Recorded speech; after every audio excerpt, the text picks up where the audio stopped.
Okay, so last thing I wanted to ask you before we get to our lightning round is sort of like what's next? I mean, you had this 4 to 6 month dark period. You've been doing a lot of reflecting and getting really clear on, as AI is taking over, like how do you want to spend your days? So I'd love if you could share a little bit about how you're spending your time. Yeah.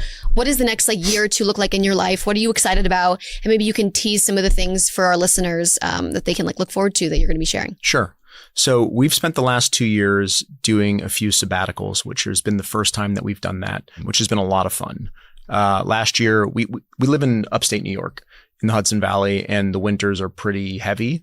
So last year we did a sabbatical in Europe for 3 months for the first time. And that was really eye-opening and really exciting and gave me a new, fresh perspective on so many things to talk about. And then this year we did it in California. So that has been sort of a new addition to our life.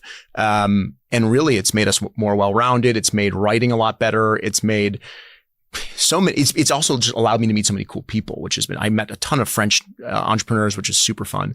So that's been like a new introduction in our life, but my life has settled down dramatically compared to maybe where it was 3 to 5 years ago. Without getting into the boring and mundane details, most of my days start off with a workout and a walk.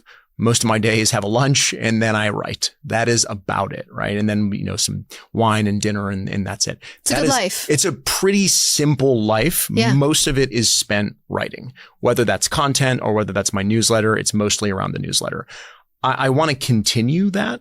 I want to become the best newsletter writer that I can be. And as I may have alluded to or in other places, I want to continue to test my own ability to write longer form. And I'm hoping that comes through in something like a book or an ebook or whether it's self-published or with one of the big publishing companies remains to be seen.